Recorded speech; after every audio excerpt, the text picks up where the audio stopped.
And we also know a lot about children. We know that they are much more susceptible to heat-related illnesses than other adults are. A child's core body temperature can rise 3 to 5 times faster than in an adult.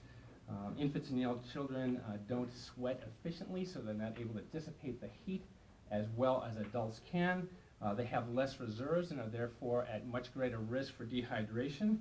And they can also find themselves in situations such as a lost car where they are unable to escape that situation by themselves. So I think as parents, as neighbors, as camp counselors and coaches, we all have to be very vigilant about the children that we are responsible for and are required to monitor on a daily basis.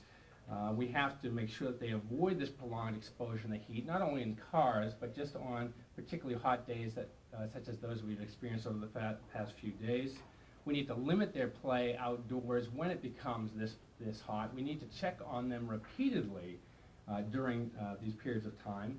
We need to ensure that they drink plenty of water both before and during their activities. As adults, we know to do this, but the children don't know that to do that themselves, so it's our responsibility to make sure that that happens.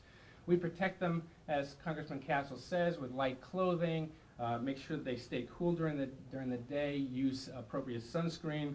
I'll tell you that I've picked up some unusual habits as a result of my experiences in the emergency department. One of them has been that now when I walk through any crowded parking lot, I specifically look in cars to make sure there aren't any young children or potentially animals who have been left alone in those cars.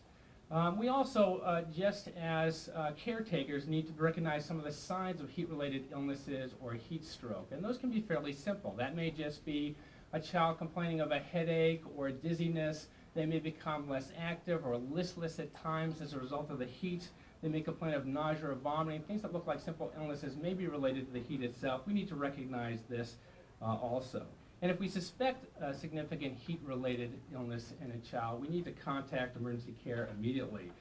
We should remove that child from the heat, bring them indoors, cool them as rapidly as possible. That may mean just putting some cold soaks on them, sprinkling them with water, blowing a fan over the young child, but make sure you get appropriate care immediately for those children.